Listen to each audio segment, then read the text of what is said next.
Welcome to today's daily video lesson. Today's topic is inequalities. As with all daily video lessons, feel free to pause the lesson and solve the question on your own before seeing the solution. Learn how to group numerical information together with variables. We see that shirts are $15, pants are $25. We can spend at most $120 at the store, and we associate S with the shirts and P with the pants.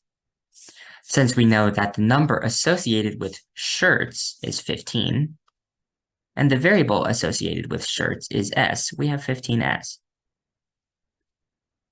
The number associated with pants is 25, and the variable associated with pants is P. Since we cannot exceed our budget of $120, anything we must spend has to be less than or equal to our budget.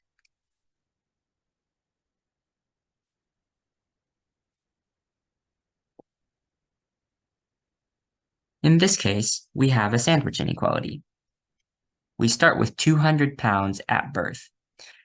And every single day for the first year, the elephant will gain either at least more than 2 but less than 3 pounds. We don't need to compute all the values. We just need to choose one side. We know that the elephant is going to start with 200 pounds at birth. Adding to this, for every single day of the year, which is 365, we're going to see how much the elephant weighs if it only gains the minimum possible amount, 2. This number is 930. We know that this is the lowest possible weight of the elephant. We know this because we specifically chose to compute the least amount of growth that the elephant will have every single day. You could choose to do it with the maximum amount of growth, and you would have obtained the upper number.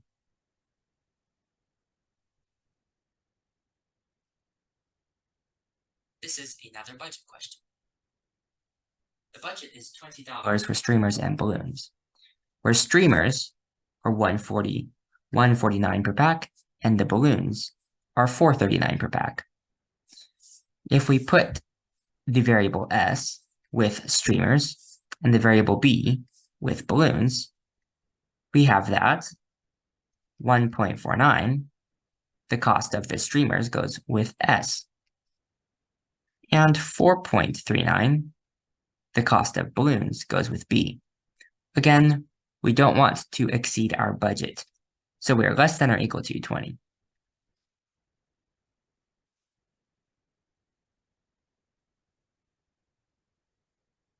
this case, we are given a few lines, and we want to see which one of these lines is going to satisfy the inequality. Even though these are inequalities, if you graph them as if they were lines, you will understand this much easier. Pretend like this said y is equal to minus x and minus 2. The y-intercept is minus 2. And the slope is minus 1. So we have a line that decreases in this direction and increases in this direction. Notice that all of the points, A, B, and C, are above this line. That is as desired, as we want y to be greater than the line. Thus it is A.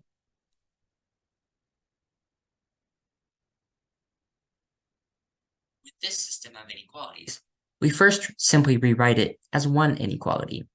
Notice that 4x is less than y, and since y is the common variable, and we have that y is less than minus x, we see that option A is false, because plugging in 1 for x and 1 for y leads to the contradiction of 4 less than 1. Option B is correct, because plugging in x is minus 2 and y is minus 2 yields minus 8 is less than minus 2 is less than positive 2.